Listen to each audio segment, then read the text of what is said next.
Friends, video को start करने से पहले एक छोटा सा इंस्ट्रक्शन है। For the best test series और बुक्स फॉर एसएससी जेईई का लिंक मैंने नीचे डिस्क्रिप्शन में डाला हुआ है। इसके अलावा आप हमारा टेलीग्राम चैनल भी ज्वाइन कर सकते हैं, जिसका लिंक आपको नीचे डिस्क्रिप्शन में और फर्स्ट कमेंट बॉक्स में मिल जाएगा। तो चलिए अब हम अपना वीडियो कंटिन्यू करते हैं।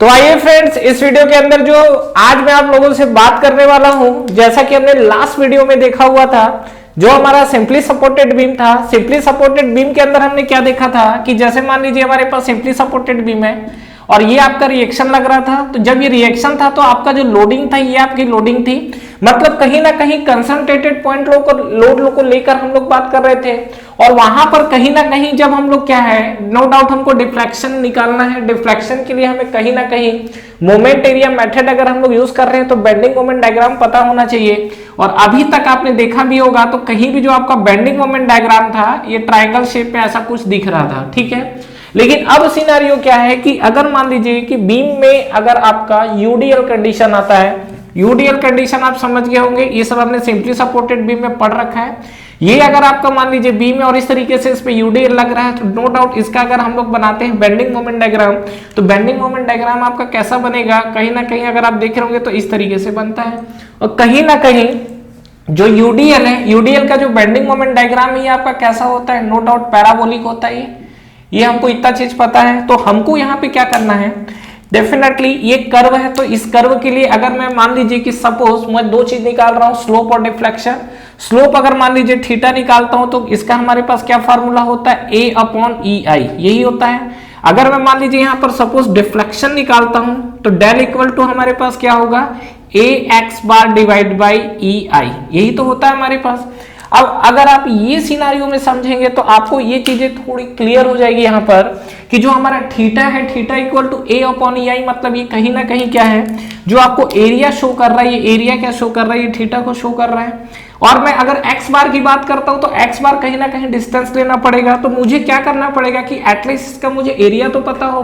और जैसा कि हम लोग बात कर रहे हैं हमारे पास इंक्रीजिंग स्लोप भी होता है, डिक्रीजिंग स्लोप भी होता है। तो किस तरीके का सिनारियो होगा और उसमें पैराबोलिक हो, हाइपरबोलिक हो, तो उसके लिए हमारा एरिया कैसे निकलेगा और हम लोग x बार पहले अगर पता रहेगा तो भी हम इस चीजों को डायरेक्ट पुट कर पाएंगे। तो इस वीडियो में मैं आपसे एरिया और जो सेंट्रॉइड है, क्योंकि सेंट्रॉइड से हम लोग डिस्टेंस लेते हैं, तो एरिया और सेंट्रॉइड जो है पैराबोला के लिए, इसके अलावा मैं आपको एक यूनिवर्सल फार्मूला भी देने वाला हूं कि अगर आपका फार्मूला या आपका जो कर्व है वो पैराबोलिक हो, हाइपरबोलिक हो, कोई भी कंडीशंस हो, उस कंडीशंस के लिए आपका ये चीज डायरेक्टली अप्लाई हो जाएगा। तो चलिए हम लोग इस चीज को समझते हैं। तो मान लीजिए कि सपोज अभी जैसे हम लोग पैराबोलिक कर्व को लेकर बात कर रहे हैं, तो पैराबोलिक कर्व के साथ भी अलग अलग सिनारियो होंगे। तो यहाँ पर देखिए अगर हम लोग बात करते हैं तो क्या होगा कि सपोज मान लीजिए कि ये हम लोग एक बॉडी नहीं, जस्ट लाइक अ शेप बता रहा हूं, ये आपका कोई शेप है और इस शेप में मान लीजिए कि अगर हम लोग कर्व को लेकर बात करते हैं तो सपोज मान लीजिए कि ये आपका कर्व है, ठीक है। ये जो आपका दिख रहा है ये आपको क्या इस तरीके से हमने कर्व शो किया है। और ये जो हमारे पास कर्व है फ्रेंड्स, ये हमारे पास है x स्क्वायर, ठीक है। x स्क्वायर मतलब कहीं ना कहीं डेफिनेटली ये चीज समझ में आ रहा होगा, this is the parabolic curve.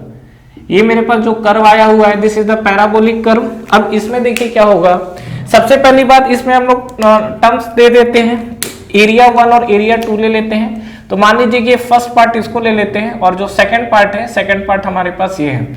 तो यहाँ पे अगर मैं बात करूं तो सबसे पहला अगर मुझे मान लीजिए एरिया निकालना है तो सपोज मान लेते हैं कि सपोज ये जो हमारे पास इसका डायमेंशंस ले लेते हैं, b हमारे पास इसका विड्थ मिल जाएगा आपको, और जो d की बात कर रहे हैं ये d हमारे पास क्या मिलेगा, दिस इज द डेप्थ। ये जो हमको मिलेगा क्या मिल रहा है, डेप्थ। तो यहाँ पे अगर हम लोग बात करें तो ये आपका b is the width and d is the depth.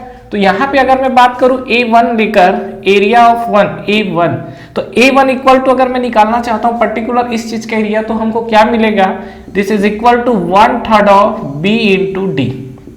ये हमको जो मिला है ये A1 के लिए मिला हुआ है। अगर मान लीजिए मैं A2 निकालना चाहता हूं तो A2 इक्वल टू आपको क्या मिल जाएगा, A2 इक्वल टू आपको मिलेगा 2/3 ऑफ B इंटू D। ये हमारे पास A2 है, ठीक है। आप क्रॉस चेक भी कर सकते हो, ये दोनों को जब आप ऐड करोगे तो आपको नो डाउट रेक्टेंगल दिख रहा है B इंटू डी, ये दोनों को आप ऐड करोगे तो कितना आएगा B इंटू डी, ठीक है। तो ये हमारे पास चीजें हैं निकालने के लिए। दूसरा चीज, अगर मान लीजिए कि सपोज यहाँ पर अगर मैं कैलकुलेट करना चाहता हूं तो ये सपोज हमारा क्या है एक्स स्क्वायर के लिए है। अगर मान लीजिए इस कंडीशन पे अगर मान लीजिए मेरे पास n का अगर प्रोफाइल आता है तो उसके लिए मैं क्या यूज करूंगा, तो उस पर भी मैं बात करता हूं। जैसे मैंने a1 और a2 निकाला उसी तरीके से इस पे x1 और x2 देख लेते हैं। तो x1 बार हमारे पास क्या होगा और x2 बार हमारे पास क्या होगा। तो ये जैसे मैंने b लिया हुआ है, इसका सेंट्रोइड कहीं ना कहीं आपको ये चीजें मिलेंगी। यहाँ पर आपका क्या होगा, लेफ्ट साइड कुछ दिखेगा। तो ये जो हमारे पास डिस्टेंस दिखेगा, ये कि अगर इसकी मैं बात करूं तो ये हमको दिखेगा this is equal to b/4। ठीक है, ये जो हमको डिस्टेंस दिख रहा है कितना है, दिस इज द b/4। ठीक है, और यहाँ पे जैसे अगर मैं बात करता हूं तो इसका सेंट्रोइड आपको कहां पर मिलेगा, यहाँ कहीं मिलेगा इस साइड पर। ठीक है, तो इस पे अगर मैं बात करूं तो ये हमारे पास डिस्टेंस कितना दिखेगा, ये जो हमारे पास अगर आप डिस्टेंस देखोगे तो ये हमारे पास मिलेगा 5b/8। ये आपका डिस्टेंस तो टोटल b है, ये जो आपका डिस्टेंस है कितना है b है, तो इसका जो डिस्टेंस ये आपको कितना मिलेगा 5b/8। कहानी क्लियर है। ये जो आपको मिला है this is equal to b/4, ये आपको जो मिलेगा 5b/8 पूरा सेंट्रोइड तक का डिस्टेंस है ये, और ये चीज हमारा निकला हुआ है। तो ये चीज आपको क्लियर हुआ। तो चलिए अब हम लोग देखते हैं कि अगर मान लीजिए ये हमारा n के फॉर्म में दिया रहेगा तो क्या होगा। तो यहाँ पे अगर मैं इसी चीज को, जैसे मान लीजिए पैराबोलिक है तो ये हमने यूज कर लिया, चलिए ठीक है। अगर मान लीजिए मेरे पास हाइपरबोलिक हो तो अगेन क्या मुझे अलग अलग फॉर्मूला याद रखना पड़ेगा। तो मैं आपको यहाँ पर एक यूनिवर्सल फॉर्मूला दे देता हूँ। इस यूनिवर्सल फॉर्मूला से आपका कोई भी प्रोफाइल हो, आप उस प्रोफाइल पर ये एरिया और सेंट्रोइड आप इजिली कैलकुलेट कर सकते हो। मान लीजिए कि ये हमारे पास है और ये मान लीजिए कि सपोज x की पावर n है। ठीक है, n जो है हमारा वो आपका पैराबोलिक है कि हाइपरबोलिक है, ये डिसाइड करेगा। ये हमने पॉइंट 1 डाल दिया पार्ट 1 और इसको हमने लिख दिया है दिस इज द पार्ट 2। तो यहाँ पे अगर मैं बात करूं तो देखिए क्या दिखेगा हमको, जैसा कि हम लोग जैसे a1 और a2 के लिए बात कर रहे हैं, इस सिनारियो में अगर हम लोग देखें तो क्या मिलेगा। यहाँ पर जैसे मान लीजिए मैं a1 निकालना चाह रहा हूं तो a1 इक्वल टू अगर मैं निकालना चाहता हूं, इसका डायमेंशंस हम लोग ले लेते हैं। अगेन मान लीजिए कि डायमेंशंस में आपको वही लेता हूं जैसा मैंने पहले लिया हुआ है b, और ये हमने ले लिया है d इज द डेप्थ। ठीक है, तो एरिया 1 में अगर मैं बात करूं तो यहाँ पर मैं इसको लिख सकता हूँ क्या 1/n+1। ठीक है, इंटू आपको क्या मिलेगा b इंटू डी। ये हमारे पास जो है ये किसके लिए मिला हुआ, फर्स्ट पार्ट के लिए। सेकंड पार्ट के लिए अगर मान लीजिए एरिया A2 अगर हम लोग निकालना चाहते हैं तो ये हमको क्या मिलेगा, this is equal to n/n+1 into b into D. ठीक है, अब ये जो चीज है डेफिनेटली थोड़ा सा चीज आपको याद रखना पड़ेगा, लेकिन मैं आपकी जानकारी के लिए बता देता हूं कि ये जो हमारे पास एक्स स्क्वायर वाला जो सिनारियो है, ये चीजें आपसे एग्जाम्स में ज्यादा पूछी जाती है। इसका यूज आपको कम पड़ेगा, या बहुत ज्यादा अगर आप आईएएस वगैरह के प्रिपरेशन की तरफ मूव कर रहे हैं तो इन चीजों की जरूरत पड़ेगी। अदरवाइज कॉम्पिटिटिव लेवल तक रहेंगे तो इन चीजों से ऊपर आपको नहीं जाना है, मतलब ये हाइपरबोलिक तक बहुत रेयर जाता है। ठीक है, अब देखिए इसको क्रॉस चेक कर सकते हैं। n की वैल्यू यहाँ पर हम लोग कितना रख रहे हैं 2, n की वैल्यू 2 रखोगे तो क्या मिल जाएगा 1/3 मिल जाएगा, और यहाँ पे क्या मिलेगा 2/3 मिलेगा। तो ये आपका a1 और a2 हमारे पास निकला हुआ है। तो ये हमारे पास यूनिवर्सल फॉर्मूला मिल गया एरिया के लिए। उसी तरीके से हम लोग क्या है यहाँ पर अगर आप देखोगे तो सेंट्रोइड के लिए भी निकाल सकते हैं। ठीक है, तो अगर मैं सेंट्रोइड के लिए यहाँ पर बात करूं, जैसे इसका सेंट्रोइड अगर आप निकालोगे तो इसका सेंट्रोइड मान लीजिए ये तो फर्स्ट पार्ट है। ठीक है, यहाँ पर मान लीजिए कहीं सेंट्रोइड आता है तो ये अगर मैं डिस्टेंस को लेकर बात करूं तो मान लीजिए कि ये डिस्टेंस सपोज हमारे पास x1 बार है। तो इस डिस्टेंस के लिए अगर मैं x1 बार की बात करूं तो क्या मिलेगा 1/n+2। यहाँ पे अगर मैं x1 बार की बात करूं तो x1 बार इक्वल टू क्या मिलेगा 1/n+2। ये हमारे पास है, इंटू आपको क्या मिलेगा b जो आपका विड्थ है। तो ये हमारे पास जो मिला x1 बार मिला हुआ है, आप यहाँ पर वैल्यू रखोगे क्या 2 रखोगे तो ये सीधा सीधा क्या मिल जाएगा 1/4 या b/4। तो ये देखिए आपका हमने यहाँ पर x1 बार जो लिखा हुआ था this is equal to b/4, मैंने यहाँ लिखा नहीं है तो चलो लिख देता हूँ यहाँ पर। ठीक है, x1 बार इक्वल टू हमको जो मिला ऊपर वाला पोर्शन है b/4। अच्छा, कई स्टूडेंट कंफ्यूज हो जाते हैं, ये डिस्टेंस था कि ये, तो डेफिनेटली आप ये देख के तो फिगर देख के तो अंदाजा लगा सकते हो कि इसका सेंट्रोइड किस तरफ जाएगा, क्योंकि ये डेटा तो आपको याद हो जाएगा b/4 और 5b/8। लेकिन कई स्टूडेंट क्या फिर ये कंफ्यूज होते हैं कि पॉइंट का डिस्टेंस कहां से था, तो वो आपको याद रखने की जरूरत नहीं है। सीधी सी बात ही लार्जर डिस्टेंस वाला है, 5b/8 मतलब 1 में माइनस करोगे तो लार्जर डिस्टेंस है। तो इस पॉइंट से आपका ये जो पॉइंट आएगा वो वाला हमारा डिस्टेंस है। तो ये हमारे पास x1 बार आपको क्लियर है, दिस इज b/4। अच्छा यहाँ पे अगर मान लीजिए मैं x2 बार की बात करूं तो x2 बार इक्वल टू क्या मिलेगा, this is equal to 5b/8। तो ये आपको क्या मिलेगा 5b/8। कहानी कुछ समझ में आया? तो ये हमारे पास x1 बार और x2 बार जो निकल कर आया हुआ था, बेटर है हम इसी को याद रखें स्ट्रेट फॉरवर्ड। और यहां पे अगर आप जाओगे तो वही है, n की वैल्यू आप 2 रखोगे तो b/4 आपको मिलेगा, जो कि x1 बार मिला हुआ है।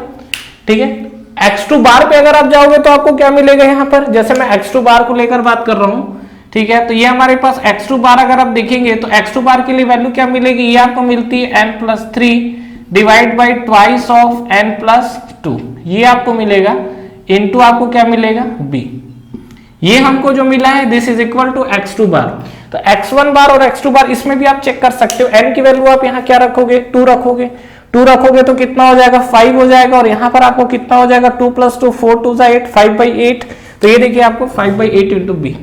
ठीक है, तो ये हमारे पास एक यूनिवर्सल फॉर्मूला था जिसको हम यूज कर सकते हैं, लेकिन आपके लिए जानकारी के लिए वही चीज बोल रहा हूं कि जो आपसे एग्जाम से पूछा जाता है, बेटर है इस चीज को याद रखिए। स्टूडेंट जो ज्यादातर कंफ्यूज होते हैं वो भी मैं आपको बता दे रहा हूं, ज्यादातर कंफ्यूज होते हैं कि डिस्टेंस हमको कहां से लेना है। तो अभी मैं क्या है कि जैसे आपको नेक्स्ट वीडियो दे रहा हूं तो वहां पर मैं यूडीएल को अप्लाई करके आपको बताऊंगा कि एक्स बार को हम लोग कहां से कंसिडर करते हैं। तो नो डाउट एक्स बार हम लोग नॉन जीरो स्लोप से लेते हैं, लेकिन सेंट्रॉइड तक जब आप आओगे तो x बार तक का डिस्टेंस कितना होगा, तो ये ध्यान रखिएगा, फिर से बता रहा हूं कि ये हमारे पास लार्जर डिस्टेंस है, ये वाला डिस्टेंस मत ले लीजिएगा, नहीं तो कहानी खत्म है, क्वेश्चन वही गलत हो जाएगा। ठीक है, ये 5b/8 हो जाएगा, और यहां पे अगर मैं बात करूंगा तो ये आपका क्या b/4। तो नो डाउट कि कोई मुझसे अगर यहां से डिस्टेंस निकालने बोलेगा तो क्या हो जाएगा, तो 1 - b/4 आ जाएगा, यही तो होगा 3b/4 आ जाएगा आपका। ठीक है, तो ये आपका कहानी हो गया। दूसरा चीज, ये 5b/8 है तो ये आपका क्या हो जाएगा 3/8 ऑफ b हो जाएगा। ठीक है, तो ये चीज को ध्यान रखिएगा, लोग कंफ्यूज होते हैं, कंफ्यूज नहीं होना है, चीजों को समझिए। तो फ्रेंड्स ये हमारा था एक बेसिक अंडरस्टैंडिंग एरिया और सेंट्रॉइड को लेकर, कोई भी कर्व का शेप हो, आइदर पैराबोलिक और हाइपरबोलिक। ठीक है, तो नेक्स्ट वीडियो में फ्रेंड्स हम लोग बात करने वाले हैं, जब हम लोग इस चीज को अप्लाई करेंगे, मतलब यूडीएल का केस उठाएंगे सिंपली सपोर्टेड बीम के अंदर।